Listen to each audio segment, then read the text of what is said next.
2014 की बात है। गुजरात के सूरत शहर की रहने वाली सरोज एक रात अपने एक दोस्त की शादी से वापस घर लौट रही थी। इनके कुछ और भी दोस्त साथ में गए थे शादी अटेंड करने। शादी खत्म होने के बाद सरोज उनके ही कार में बैठकर वापस घर आ रही थी। जब उनकी गाड़ी घर के पास वाली मेन रोड पर पहुंची तब सरोज ने बोला कि यहीं रोक दो, मैं चली जाऊंगी। इनके दोस्तों ने बोला कि अरे हम तुझे छोड़ देते हैं घर तक, पर सरोज मना कर देती है। वो बोलती है कि नहीं, यहीं पास में ही तो है, मैं चली जाऊंगी, तुम लोग जाओ। अब उस मेन रोड से एक गली सरोज के सोसाइटी की तरफ जाती है। दोस्तों को बाय बोलकर ये चुपचाप अपनी गली में आगे बढ़ने लगती हैं। इस वक्त रात के करीब 2:30 बज रहे थे और गली में एकदम घनघोर सन्नाटा हो रखा है। अब कुछ मीटर आगे चलने के बाद ही सरोज को ऐसा फील होता है कि कोई ना इनका पीछा कर रहा है। ये तुरंत पलट के देखती है मेन रोड की तरफ, पर पीछे कोई भी नहीं था। अब इस पॉइंट पर सरोज को लगता है कि पिछले कुछ हफ्तों से मेरे सोसाइटी में जो कुछ भी हो रहा है कहीं ये उससे कनेक्टेड तो नहीं है। अब जैसे ही ये ख्याल सरोज के दिमाग में आया, उनकी हार्ट बीट तेज हो जाती है एकदम, और अब ये तेजी से अपने कदम घर की ओर बढ़ाने लगती है। पर भाई साहब, ये तो बस टिप ऑफ द आइसबर्ग था। इस घटना के आगे पीछे का जो सेगमेंट है ना, उसे जानने के बाद आपका खून सूखना तय है एकदम। ये स्टोरी मुझे सरोज के एक पड़ोसी विष्णु भाई ने भेजी है, जिनके ईमेल का स्क्रीनशॉट अभी आप वीडियो में देख सकते हैं। आज विष्णु भाई इंडियन आर्मी में पोस्टेड हैं और 2014 की ये घटना कितनी ज्यादा भयानक है इसका अंदाजा इस बात से लगाया जा सकता है कि आर्मी में होने के बावजूद भी विष्णु भाई ने ईमेल के बीच एक लाइन लिखी है। पढ़ के सुनाता हूँ, देखो। ये सब भैया लिख रहा हूँ तो मेरी हिम्मत नहीं हो रही, मैं हनुमान चालीसा सुनते सुनते ये लिख पा रहा हूँ। मेरी हिम्मत नहीं हो रही है, इतनी डरावनी है। और पूरी कहानी पढ़ने के बाद मुझे लगा कि भाई ये क्या स्टोरी थी।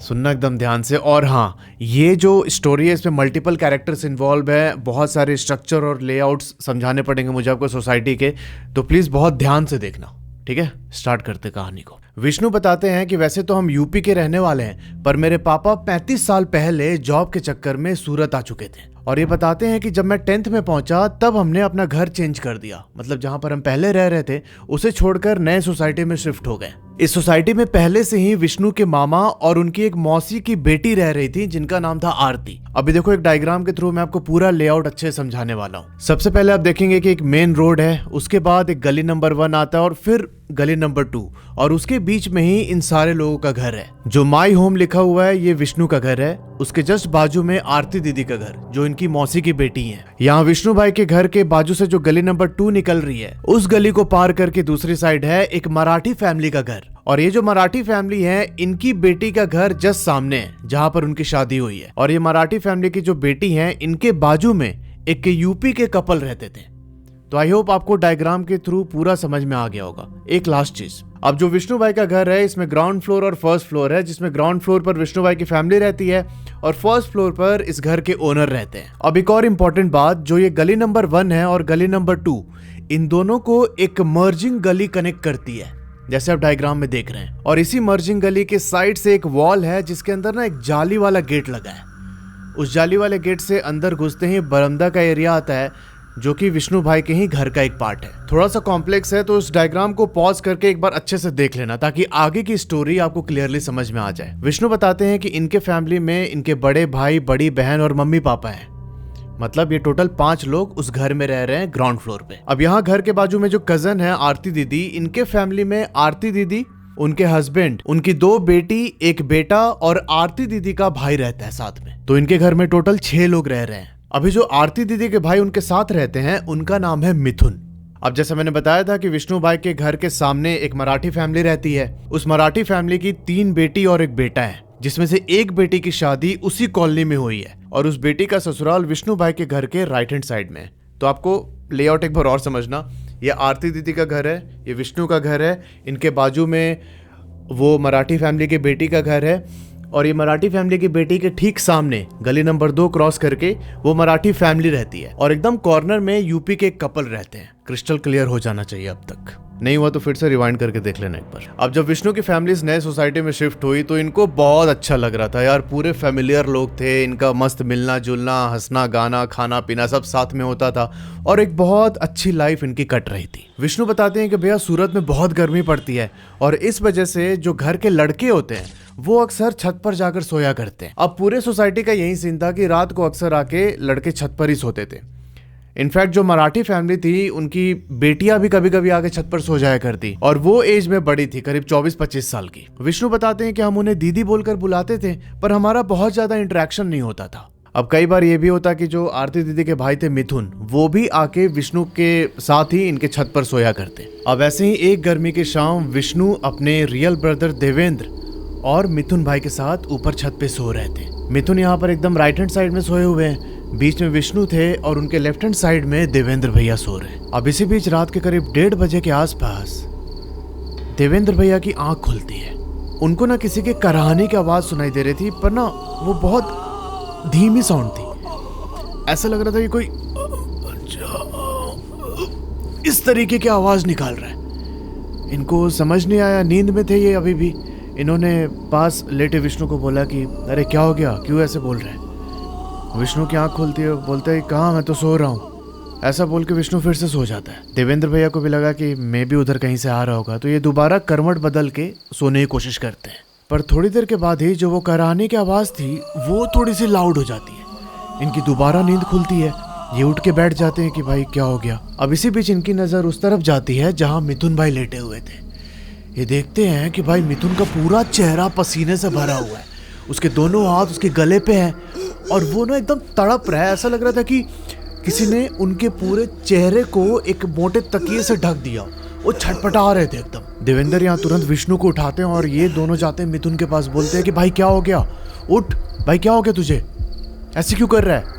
इन्होंने पूरा मिथुन भाई को पकड़ के हिलाया, तब ये थोड़ा सा होश में आके बैठते हैं। मिथुन भाई बताते हैं कि मेरे ना छाती पे बैठ के कोई मेरा गर्दन दबा रहा था, ऐसा लग रहा था कि मेरी सांसें रुक जाएंगी अभी। तब यहाँ देवेंद्र भाई को लगा कि मिथुन फैक्ट्री में काम करने जाता है, तो मैं भी ऐसे ज़्यादा काम करने की वजह से थकान हो गया होगा, तो उसकी वजह से इनको ऐसे सपने उपने आए होंगे। अब चूंकि ये घटना इनके साथ पहली बार हो रही थी, तो इन्होंने इस बात को बहुत लाइटली लिया और बस एक कैजुअल इवेंट की तरह टाल दिया। पर यहीं से तो भाई खेला चालू होने वाला था। अभी अगली सुबह विष्णु, देवेंद्र और मिथुन ने इस घटना के बारे में किसी से कोई जिक्र नहीं किया। पर ठीक 3 दिन के बाद जो विष्णु की कजन थी आरती, जिनका घर इनके घर के जस्ट बाजू में था, उनकी बेटियों के साथ ये सेम इंसिडेंट होता है कि भाई कोई उनका गला दबाने की कोशिश कर रहा है। वो लोग तो नीचे सोती थी, ऐसा भी नहीं था कि भाई छत पर सोई हुई हैं और कोई बाहर का आदमी आके ऐसे करेगा हरकत। और जब आरती दीदी की बेटियों ने ये सारी बात बताई कि भाई हम दोनों के साथ कल रात ऐसा हुआ, उस समय विष्णु और देवेंद्र भाई ने ये चीज डिस्क्लोज की कि भाई 3 दिन पहले विष्णु भाई जब ऊपर सो रहे थे तो उनके साथ भी सेम चीज हुई थी। अब उस टाइम पर इनके फैमिली वालों ने सोचा कि मे बी फियर फाइल्स आती है, रात को ये लोग सीरियल वगैरह देखते हैं, उसकी वजह से इनको ऐसे सपने आ रहे हो। पर भाई बात तो कुछ और ही थी। अब विष्णु लिखते हैं कि उसके 2 हफ्ते तक सब कुछ एकदम नॉर्मल रहा, हमने कुछ ऐसा अनयूजुअल इवेंट फेस नहीं किया, हम आराम से अपना छत पर सोते थे। और इसी दौरान एक रात जब ये तीनों लोग सो रहे थे ना, तब इनको सामने वाली मराठी फैमिली के छत से किसी लड़की की चिल्लाने की आवाज सुनाई देती है। और ये चीख इतनी ज्यादा तेज थी कि थोड़ी ही देर में सोसाइटी के बाकी लोग उनके घर के पास जाके खड़े हो जाते हैं। मैंने आपको बताया था कि मराठी फैमिली के घर में 2 बेटियां हैं और उनके जस्ट सामने वाले घर में तीसरी बेटी की शादी हुई है। तो जिस घर में 2 बेटियां थी वो दोनों ऊपर छत पे सो रही थी।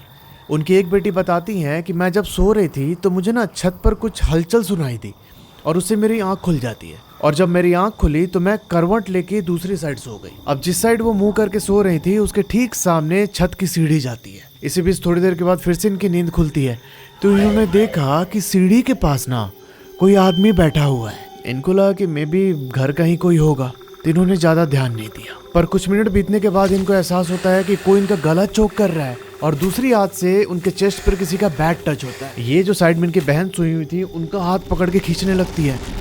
उनकी बहन भी उठी एकदम हड़बड़ा के। तब उन्होंने बताया कि कोई ना हमारे पीछे से भाग के छत के नीचे कूद गया। और जैसे ही ये हुआ भाई दोनों बहनें चिल्लाना शुरू कर देती है। वहीं चीख की आवाज सुन के पूरी सोसाइटी के लोग उधर इकट्ठा हो गए थे। अब ये बात धीरे धीरे पूरी सोसाइटी में फैल जाती है कि भाई वो जो 3-4 घर है उनके आसपास ऐसा कुछ हो रहा है। और इस घटना के बाद से ही विष्णु, देवेंद्र और मिथुन छत पर सोना छोड़ देते हैं। अच्छा, यहाँ विष्णु एक चीज और बताते हैं कि ग्राउंड फ्लोर पर तो ये लोग रह रहे थे और फर्स्ट फ्लोर पे इनके ओनर रहते हैं। ओनर भी एक फैक्ट्री में काम करते हैं और बहुत बार उनको घर वापस आते आते कभी रात के 10 बज जाते, कभी 12 बज जाते थे। अब जब कोई एग्जाम या टेस्ट होता था विष्णु के स्कूल में, तो ये अक्सर रात को 11-12 बजे तक पढ़ाई करते थे। विष्णु बताते हैं कि जब भी वो ओनर काम से घर लौटते ना, तो विष्णु के साथ थोड़ा बहुत चिट चैट करके, थोड़ी हंसी मजाक करके ही वापस ऊपर अपने घर में जाते थे। आपको फिर से एक बार वो सोसाइटी वाला डायग्राम दिखाता हूँ। इसमें जो विष्णु का घर है उसके आगे बरामदा वाला एरिया है, और बरामदा वाले एरिया के कोने में डब्लू जो बना हुआ है वो वॉशरूम है, और उसी बरामदे वाले एरिया के एक साइड में आप देखेंगे कि जाली वाला गेट लगा है। तो ओनर जब भी घर वापस आते थे फैक्ट्री से काम करके, तो ये इसी जाली वाले गेट से अंदर घुसते थे और फिर अपने फ्लोर पर जाते थे। और विष्णु जिस रूम में बैठकर पढ़ाई करता था वो इसी बरामदे वाले एरिया से सटा हुआ है। ओनर जाली वाले गेट से अंदर घुसते हैं, इधर विष्णु का रूम है, विष्णु उनको देखता है, इनकी थोड़ी बहुत बात होती है और फिर ओनर अपने फ्लोर पे चले जाते हैं। अब जो ये गला दबाने वाला इंसिडेंट हो रहा था इनकी सोसाइटी में, उसके बाद से सोसाइटी के बाकी लोगों ने भी छत पर सोना काफी कम कर दिया था, ना के बराबर एकदम। और जो मराठी फैमिली के बेटियों के साथ घटना घटी थी उसको बीते हुए भी 1.5-2 महीने हो चुके थे। विष्णु बताते हैं कि एक रात मैं ऐसे ही बरामदे वाले रूम के पास बैठकर पढ़ाई कर रहा था। अगले कुछ दिनों में मेरा एग्जाम शुरू होने वाला था, तो रात को ऐसे पढ़ते पढ़ते मुझे 12:30 हो चुके थे, और तभी जो मेरा मेन गेट है जिसमें जाली लगी हुई थी उसकी खुलने की आवाज आती है। अब यूजुअली इसी टाइम पर ओनर वो जाली वाला गेट खोल के अपने घर आते थे। विष्णु को लगा कि मे भी अंकल आए होंगे। अब जिस रूम में विष्णु पढ़ाई कर रहा था उसमें भी एक जाली वाला गेट लगा हुआ है, और एक मेन गेट भी है लकड़ी का, जिसे सोने के टाइम ये बंद करता था। पर जब वो पढ़ाई करता तो मेन गेट खोल के और सिर्फ जाली वाले गेट की कुंडी लगा के रखता था, जिस कारण इसे अपने बरामदे का पूरा व्यू दिखाई देता था। विष्णु बताते हैं कि उस रात में पढ़ रहा था और तभी मेन गेट के खुलने की आवाज आती है। मुझे लगा कि अंकल आए होंगे। ये चुपचाप अपनी पढ़ाई में लगा रहता है, पर यहाँ 15 मिनट बीतने के बाद भी विष्णु को वो अंकल कहीं दिखाई नहीं देते। ये एक्सपेक्ट कर रहा था कि भाई अंकल आएंगे, मेरे से कुछ बात करेंगे एज यूजुअल, और उसके बाद ही ऊपर जाएंगे अपने घर में। पर उस दिन वहाँ कोई अंकल नहीं आते। इसे बड़ा अजीब लगा कि भाई अंकल आए क्यों नहीं मेरे पास। ये चुपचाप अपने रूम से बाहर निकलता है और बरामदा क्रॉस करने के बाद जो वो मेन जाली वाला गेट था वहाँ पर जाके खड़ा हो जाता है। ये देखता है कि भाई वो मेन गेट तो खुला हुआ है। विष्णु यहाँ पर एक बार ऊपर नीचे देखता है कि कहीं अंकल चले तो नहीं, कि बिना इससे बात किए, पर विष्णु को वो अंकल कहीं दिखाई नहीं देते। फिर इसने सोचा कि मे भी ऐसे हवा की वजह से खुल गया होगा। विष्णु चुपचाप जाके वो मेन गेट बंद करने की कोशिश करता है, पर इसने पाया कि भाई वो गेट ना बहुत टाइट हो रखा है। ऐसा लग रहा था कि कोई दूसरे साइड से उसे पकड़ के ऐसे बैठा हुआ है। विष्णु को बहुत ताकत लगी वो गेट बंद करने में। अभी बहुत मशक्कत के बाद विष्णु फाइनली वो गेट बंद करता है और वापस अपने कमरे में आकर पढ़ाई करने लगा। अब यहाँ विष्णु से गलती ये होती है कि ये बात इसने अपने घर पर नहीं बताई। इस लगा कि मैं घर पर बताऊंगा तो फालतू में ड्रामा होगा और इस बीच इसका पढ़ाई भी डिस्टर्ब हो जाएगा, तो ये बात ये खुद तक ही रखता है। अब अगली रात फिर से यही चीज हुआ। विष्णु पढ़ाई कर रहा है, इसे दोबारा जाली खुलने की आवाज सुनाई दी। इस वक्त रात के 12:15 बज रहे थे। विष्णु अपने कमरे का गेट खोल के बरामदे से होते हुए फिर से जाता है मेन गेट के पास। इसने देखा कि गेट खुला हुआ है, पर भाई पता है आज अलग क्या था। विष्णु को बहुत अच्छे से याद था कि उसके लैंडलॉर्ड रात के 10 बजे ही घर वापस आ चुके हैं और विष्णु ने अपने हाथ से ही वो मेन गेट लॉक किया था। भाई साहब ये चीज जैसे ही विष्णु को हिट हुई ना, उसका शरीर एकदम ठंडा पड़ जाता है। ये एक टक गेट की तरफ देख रहा है, पर इसकी हिम्मत नहीं हो रही कि जाके उसे दोबारा बंद करे। ये वापस भाग के अपने कमरे में आता है, और कमरे में आने के बाद जब ये अपने कमरे का गेट लगा रहा था तभी इसे रियलाइज हुआ कि इसके कमरे के सामने से कोई क्रॉस करके बरामदे में जो वॉशरूम था उसकी ओर जा रहा है। भाई विष्णु की हालत खराब, अभी क्यों ही पढ़ने जाए। इसने कमरे का दोनों गेट लॉक किया और चुपचाप जाके अपने घर वालों के पास सो जाता है। अब विष्णु बताते हैं कि उसके बाद से इन्होंने रात में पढ़ना ही छोड़ दिया। अब ये सुबह जल्दी 5-6 बजे उठकर अपनी पढ़ाई करने लग गए। अभी देखो, मैंने इस चैनल पर जितनी कहानियां सुनाई हैं, जितनी कहानियां मैंने ईमेल पे पढ़ी हैं, उससे मुझे एक चीज़ समझ में आया कि 1-2 बार अगर ये चीज़ें होती हैं ना, तो मे भी हो सकता है कि कोइंसिडेंस हो या फिर आपका वहम हो। पर ये चीज़ें अगर रिपीटेडली होने लगे और मल्टीपल पीपल इसको एक्सपीरियंस कर रहे हैं अलग अलग टाइम पे, तो भाई ये कोई वहम या फिर कोई ऐसे कोइंसिडेंस नहीं है। उसके पीछे कोई ना कोई एनर्जी काम कर रही है। पर इस चीज को विष्णु के फैमिली वाले कभी समझ नहीं पाए। धीरे धीरे दिन बीतता है और फाइनली दिवाली का टाइम आ चुका था। सबके घर पर तैयारियां चालू हो चुकी थी। अब विष्णु बताते हैं कि इसी बीच इनकी फैमिली प्रिपरेशन के चक्कर में देर रात तक जगी रही। रात को सबने लेट खाना खाया और फिर सब सोने चले गए। अब करीब 11:30 बजे विष्णु की सगी बहन उठकर वॉशरूम जाती है टॉयलेट करने के लिए, और थोड़ी देर के बाद वापस ये अपने कमरे में आ गई। और जैसे ही इन्होंने कमरे में एंट्री ली, ये पाती हैं कि कमरे के एक कोने में एक आदमी एकदम मकड़ी की जैसे दीवार से चिपका हुआ है, और भाई वो एक टक इनकी दीदी को घूरे जा रहा था। अब कुछ सेकंड के लिए तो दीदी एकदम फ्रीज हो गई, पर उसके बाद फिर एकदम चिल्लाते हुए अपने मम्मी के पास जाती है। विष्णु बताते हैं कि फिर घर के सारे लोग इनके कमरे में आए, तब देखा कि वहाँ पर कोई भी नहीं है। उस घटना के बाद से विष्णु की दीदी की तबीयत अगले 6-7 दिनों तक खराब रही। इस बीच इन लोगों ने एक पंडित को बुलवा के अपने घर पर हवन भी करवाया, और फाइनली 6-7 दिनों के बाद विष्णु की सिस्टर की तबीयत नॉर्मल हो जाती है। पर भाई ये टेम्पररी सॉल्यूशन से कुछ होने वाला नहीं था। अब देखो जैसे जैसे टाइम आगे बढ़ रहा था ना, इस एंटिटी की प्रेजेंस सोसाइटी के काफी लोग फील करने लगे थे। मैंने आपको सोसाइटी के लेआउट में बताया था कि कोने में यूपी वाले कपल रहते हैं, उसमें जो लड़की है उसका नाम है रानी। अब एक रात रानी और हस्बैंड अपने बेड पे सो रहे थे। इसी बीच रानी को प्यास लगती है, तो ये उठ के जाती है किचन में पानी पीने के लिए। और जैसे ही किचन के अंदर पहुंची, भाई ये देखती है कि किचन के स्लैब के पास एक औरत लाल कलर की साड़ी पहने हुए खड़ी है। उसका घूंघट गिरा हुआ था और फेस किचन की दीवार की तरफ। यहाँ रानी खड़ी है और उसके पैरेलल में वो साड़ी पहनी हुई औरत खड़ी हुई थी। भाई ये नजारा देख के रानी तुरंत अपने घर से बाहर निकल के गली में आ जाती है, और गली में आते ही एकदम जोर जोर से चिल्ला के रोने लगी वो। अब चीखने की आवाज सुन के रानी के हस्बैंड और बाकी लोग आ जाते हैं। अब रानी ने बताया कि अभी किचन में मुझे वो औरत दिखाई दी थी। अब इस पॉइंट पर सोसाइटी वाले को इतना समझ आ चुका था कि भाई जल्दी से जल्दी इसका कोई समाधान निकालना पड़ेगा। अब इस बीच जो विष्णु के पेरेंट्स थे वो अपने एक रिलेटिव को कॉल करते हैं। ये रिलेटिव विष्णु के दूर के एक चाचा थे, और वो अपने एक दोस्त के अंडर में ही ये भूत भूत भगाने का काम सीख रहे थे। उनका दोस्त रविकांत ये काम बड़े लेवल पे करते थे। वो रिलेटिव विष्णु के घर आके 2 दिन रुकते हैं, और फिर तीसरे दिन इन्होंने बोला कि आज रात मैं टेरेस पे सोऊंगा। उस रात फिर से विष्णु, उनके सगे भाई मिथुन और ये रिलेटिव अंकल, ये चारों विष्णु के घर के छत पर सो रहे थे। अब उस रात करीब 2:15 बजे विष्णु के अंकल को पास वाली गली से ना एक पायल की आवाज सुनाई देती है। ऐसा लग रहा था कि कोई औरत उस गली में टहल रही है। यहाँ विष्णु के अंकल की नींद खुल जाती है। ये तुरंत छत से जाके नीचे देखने लगे। नीचे तो कोई नहीं था, पर तभी इनकी नजर गली के कोने में पड़ती है, और भाई ये देखते हैं कि वही लाल साड़ी पहने औरत गली के कोने में खड़े होके विष्णु के अंकल की तरफ ही देख रही थी। अब विष्णु के अंकल का उससे आई कांटेक्ट होते ही ये एकदम डर गए। इन्हें लगा कि भाई इस टाइम पर ऐसे कौन सी औरत खड़ी है गली में। अभी तक तो एकदम खड़े होके देख रहे थे ना ऐसे। अब ये क्या करते हैं कि छत की एक कोने में छुप के उस औरत को देखने लगते हैं। एक छोटा सा होल था जिसके थ्रू वो औरत को लगातार देखे जा रहे। और भाई इनके देखते ही देखते वो औरत जमीन से 3 फ्लोर के इतना ऊपर उठती है, और एकदम विष्णु के अंकल के पैरेलल में आके इधर खड़ी हो गई। मतलब उस औरत और अंकल के बीच में बहुत कम डिस्टेंस था, और वहां खड़े होके वो विष्णु के अंकल को घूर रही है। अब यहाँ अंकल ने हिम्मत दिखाते हुए जोर जोर से हनुमान चालीसा पढ़ना स्टार्ट किया। अब यह हनुमान चालीसा पढ़ने की आवाज सुन के बाकी जो 3 लोग सो रहे थे छत पे, उनकी नींद खुल जाती है। इन्होंने पूछा चाचा से कि क्या हो गया। तब चाचा ने बोला कि नहीं, बस एक बुरा सपना देखा मैंने। अब उस समय इन्होंने नहीं बताया कि बाकी लोग डर जाएंगे।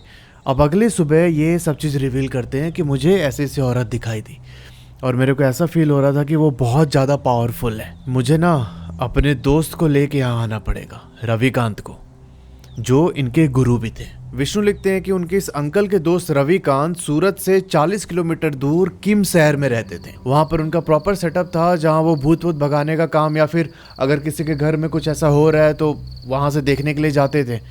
और एक तरीके से वो किम शहर उनका बेस था।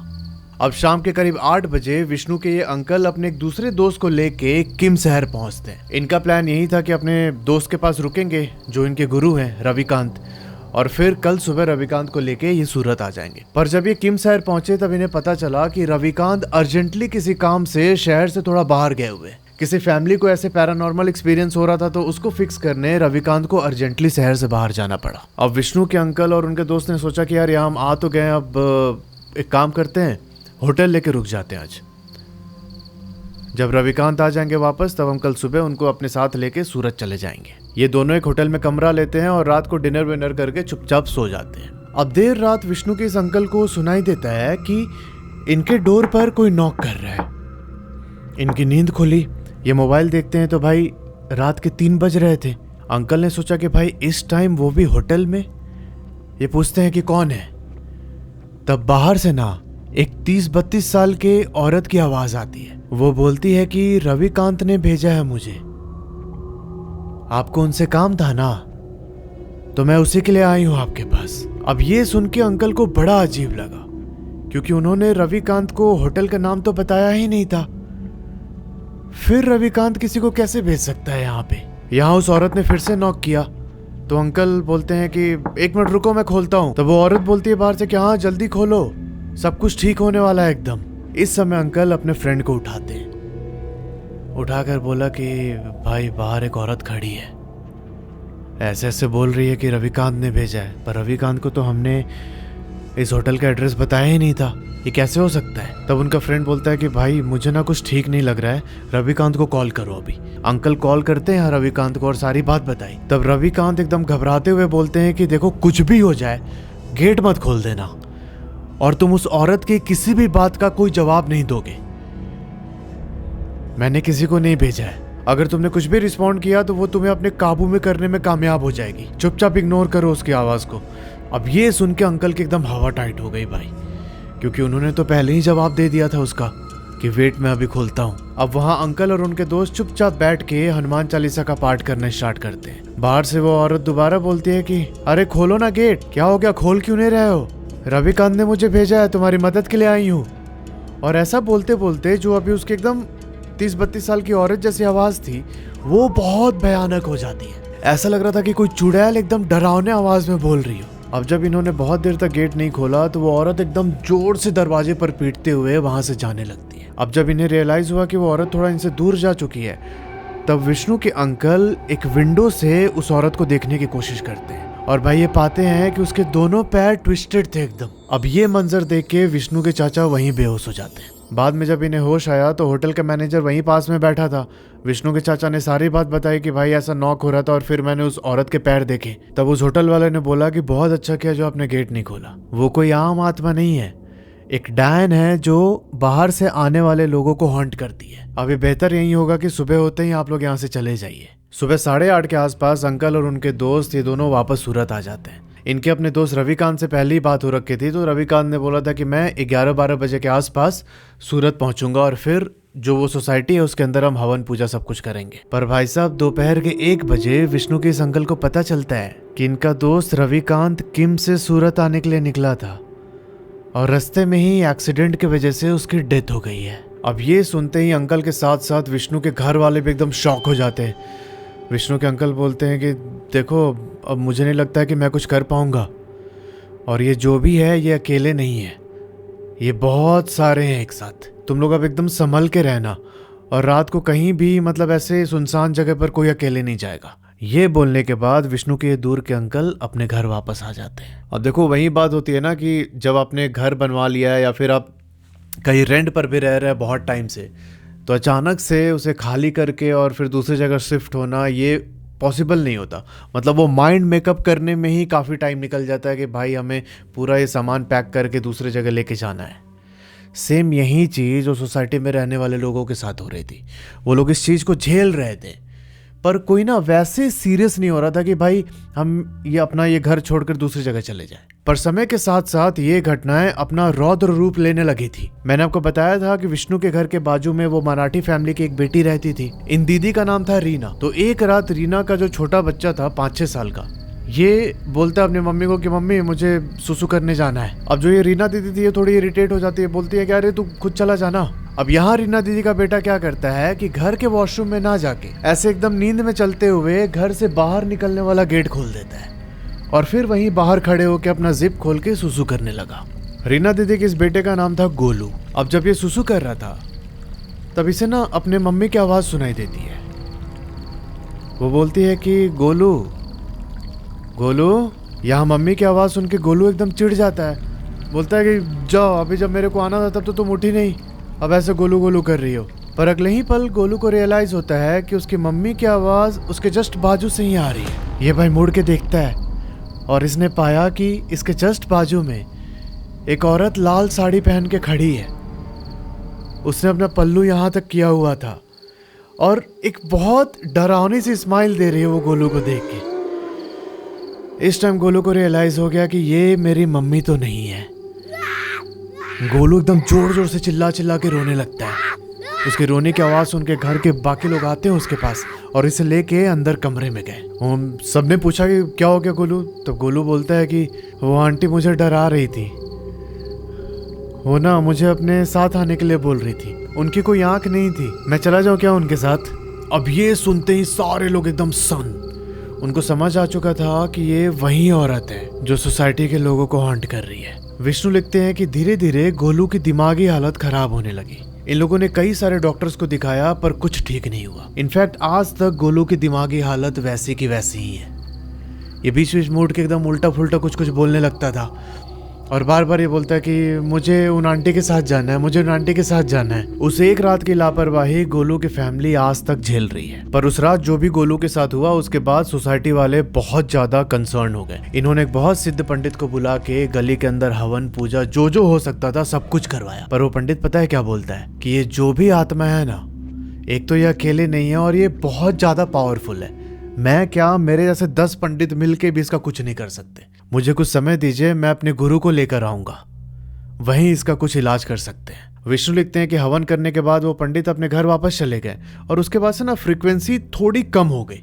मतलब जो ये बहुत रेगुलरली ऐसी स्पिरिट्स दिख जाती थी लोगों को, वो दिखनी थोड़ी सी बंद हो चुकी थी। अब ये सब करते कराते 4-5 साल बीत जाते हैं। इस बीच लोगों ने छत पर सोना छोड़ दिया और इन सब ने एक रूटीन बना लिया था कि भाई सोने से पहले हम ऐसे हनुमान चालीसा और गायत्री मंत्र का उच्चारण करके सोएंगे। इस बीच विष्णु की भी इंडियन आर्मी में नौकरी लग चुकी थी और ये अपनी ड्यूटी के लिए दूसरी जगह चले जाते हैं। अब इसी बीच विष्णु के घर के सामने जो मराठी फैमिली रहती थी, उनकी एक बेटी सरोज, ये अपने कुछ बाकी दोस्तों के साथ अपने एक दोस्त की शादी में गई हुई थी और शादी अटेंड करने के बाद ये वापस अपने दोस्तों के साथ गाड़ी में बैठ के घर के लिए निकल चुकी थी।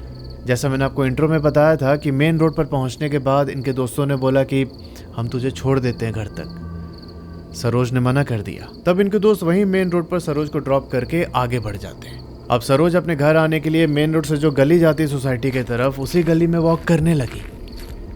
रात के कोई 2:30 बज रहे थे और तभी सरोज को रियलाइज होता है कि भाई कोई इसका पीछा कर रहा है। ये तुरंत मुड़ के देखती है क्योंकि अभी जो हो रखा था सोसाइटी में वो सब तो है ना मेरे दिमाग के अंदर कि भाई ऐसा होता है मेरे सोसाइटी के अंदर। और जब ये पीछे मुड़ के देखी तो कोई भी नहीं। ये तेजी से अपने कदम घर की ओर बढ़ाने लगती है और तभी इन्हें रियलाइज होता है कि इनके जस्ट बाजू में वो औरत साथ साथ चल रही है। भाई यहाँ सरोज की एक नजर पड़ी उस औरत पे और एकदम चिल्लाते हुए अपने घर की ओर भागती है और घर के चौखट पर पहुंच के ये बेहोश हो गई। इनके घर वाले बाहर निकल के आए तो इनको हॉस्पिटल लेके जाया गया। 3 दिन तक हॉस्पिटल में एडमिट रही और फिर ये घर वापस आती है। पर दोस्त उस रात ना उस औरत ने सरोज के ऊपर कब्जा कर लिया था। हॉस्पिटल से वापस आने के बाद ये पहले वाली सरोज नहीं रही थी। ना किसी से हंसना ना बोलना, इनकी हेल्थ भी लगातार खराब होते जा रही है। और बीच बीच में अपने फैमिली वालों को बोलती है कि तुम लोग मेरे अपने नहीं हो, वो मेरी अपनी है और मुझे उसके साथ जाना है। ओ भाई, जब भी ये मंजर इसके फैमिली वाले देखते उनके एकदम पसीने छूट जाते थे। अब ये बात तेजी से सोसाइटी में फैलने लगी। विष्णु को फोन पर जब पता चला कि भाई ऐसा ऐसा हो रहा है, इनके जस्ट बाजू वाले घर में इस तरीके से पोजेस्ड वो दीदी रहती है, तो ये बहुत कंसर्न हो गया कि भाई कहीं वो मेरे फैमिली पे अटैक ना कर दे। तब इसने अपने फैमिली वालों को एकदम स्ट्रिक्टली बोला कि तुम लोग वो घर छोड़ो जल्दी से जल्दी, मैं तो अभी वहां पे हूं नहीं और ऐसे रिस्क नहीं ले सकते। तब यहाँ विष्णु की फैमिली और उनके बाजू में जो उनकी कजन आरती दीदी रहती थी, वो लोग वहां से 1 किलोमीटर दूर दूसरी सोसाइटी में शिफ्ट हो जाते हैं। और उनके शिफ्ट होने के 2 हफ्ते बाद ही इनको पता चलता है कि जो वो सरोज थी ना लड़की, कर लिया है। ये न्यूज सुन के विष्णु और उसके फैमिली की रूह कांप गई एकदम। हो सकता था कि अगला निशाना इनकी फैमिली में से ही कोई हो। विष्णु लिखते हैं कि जिस रात सरोज के साथ ये घटना हुई थी, उस रात उन्होंने लाल साड़ी पहन रखा था और बहुत स्ट्रॉन्ग परफ्यूम लगा के ये शादी अटेंड करने गई थी। और ऐसा अक्सर बोलते हैं कि भाई ये स्ट्रॉन्ग परफ्यूम ऐसे स्पिरिट्स को अट्रैक्ट करता है। अब इस घटना के बाद जब अगली बार विष्णु छुट्टी पे घर वापस आते हैं तब इन्होंने डिसाइड किया कि भाई अपने कुछ दोस्तों के साथ ये उस एरिया की बैक हिस्ट्री जानने की कोशिश करेंगे। अब इसी सिलसिले में इनको एक पंडित के बारे में पता चलता है जिनकी फैमिली सोसाइटी में पिछले 30 साल से रह रही थी और 5 साल पहले ही इन्होंने दूसरी सोसाइटी में एक नया घर बनवाया था। ये लोग पहुंचते उस पंडित के पास तो इन्होंने बोला कि तुम्हारे वाले सोसाइटी में मैं 30 साल रहा और मैं वहां तब से रह रहा हूं जब ये कुछ भी डेवलप नहीं हुआ था। उस टाइम पर स्टार्टिंग में मिक्स कम्युनिटी रहती थी, हिंदू मुस्लिम सबके घर एक साथ थे। और फिर उस पंडित ने एक बहुत ही खौफनाक चैप्टर को ओपन किया। वो बताते हैं कि 2002 गुजरात दंगे के टाइम में वहां पर बहुत सारे लोगों का कत्लेआम हुआ था। इस बीच उस मोहल्ले में यूपी से एक कपल आके रह रहे थे, उनकी अभी शादी हो रखी थी। कुछ लोग उनके घर के अंदर घुसते हैं, उनके पति को मारा पहले और फिर उस औरत को रेप करने के बाद जिंदा जला दिया। उस पंडित ने बताया कि तब से ही वो एरिया हॉन्टेड है और वो कोई एक स्पिरिट उस एरिया को हॉन्ट नहीं करती, बल्कि जितने लोग मरे थे उस दंगे में उस जगह पे, उन सबकी आत्मा आज भी उधर ही कैद होके भटक रही है। विष्णु लिखते हैं कि भैया ये चीज सुन के मेरे हाथ पैर कांपने लगे। मैं एक ऐसी जगह रह रहा था जिसका इतना डार्क पास्ट है। अच्छा, मैंने आपको बताया था कि एक जो पंडित आए थे उन्होंने बोला था कि अगर मैं 10 पंडित को भी लेके आ जाऊं तब भी ये मेरे काबू में नहीं आएगी, तो मैं अपने गुरु जी को लेके आऊंगा। तो फाइनली कुछ टाइम के बाद वो पंडित अपने गुरु के साथ उस सोसाइटी में आते हैं पूजा अर्चना करने कि भाई इन स्पिरिट्स को हम काबू करेंगे। सोसाइटी वाले मिलके पूजा का पूरा अरेंजमेंट करते हैं और जब गुरुजी बैठे पूजा करने के लिए तभी ना उनका फ़ोन बजता है। इन्होंने कॉल रिसीव किया और अचानक पता नहीं क्या हुआ उस कॉल पे, ये ना घबरा के वहाँ से उठ के रोड की तरफ जाने लगे और कुछ ही टाइम में खबर आती है कि भाई रोड पर उनको किसी ट्रक ने टक्कर मार दी और उनकी डेथ हो गई है। विष्णु ने बताया कि भैया उसके बाद से ना कोई पंडित या फिर कोई मौलवी कोई रेडी नहीं होता उधर आके पूजा करने को। वो जगह आज भी हॉन्टेड है और आज भी जब हम उस सोसाइटी के पास वाले मेन रोड से क्रॉस होते हैं तो हमें एक बहुत नेगेटिव वाइब आती है। अच्छा हुआ मैंने अपनी फैमिली को पहले ही वहां से शिफ्ट कर लिया। तो यार ये थी पूरी कहानी। ऑब्वियसली यहाँ पर विष्णु ने उस सोसाइटी का नाम लिखा है पर मैं इसे रिवील नहीं करना चाहता। सच में आज तक मैंने जितनी कहानियां नरेट की हैं किसी में भी इतनी ज्यादा डेथ नहीं देखी मैंने। ऐसी कहानियों को नरेट करना मेरे लिए भी काफी मुश्किल होता है। आपको क्या फील हो रहा है इस टाइम पे जरूर कॉमेंट सेक्शन में बताइएगा। और हमारे जितने भी व्यूअर्स इस वीडियो को देख रहे हैं आपके लिए एक छोटा सा क्वेश्चन, एक छोटा सा एक्सरसाइज समझ लो। जहाँ भी आप रहते हो, जिस भी कमरे में रहते हो या फिर अपने घर में रहते हो, रेंट पे रहते हो, आपको कुछ अनयूजुअल लगता है क्या अपने कमरे के अंदर? मतलब कुछ ऐसे एनर्जी फील होती है क्या? जैसे कुछ स्मेल आना, किसी का प्रेजेंस फील होना, कोई साउंड आपको सुनाई देती हो? अगर ऐसा होता है तो जरूर कमेंट सेक्शन में बताओ। या फिर अगर ऐसा हो चुका है आपके साथ और आपने इग्नोर किया, आपको उस इग्नोरेंस की वजह से कुछ फेस करना पड़े, तो जरूर बताना कमेंट सेक्शन में, ताकि हमारे बाकी व्यूअर्स भी एकदम सतर्क हो जाए। अगर आपके जानने में ऐसा कोई इंसिडेंट हुआ है तो नीचे जो ईमेल आईडी आ रहा है उस पर अपनी कहानी मुझे भेज सकते हैं। मिलता है आपसे अगले वीडियो में, तब तक के लिए अपना ध्यान रखो और हर हर महादेव।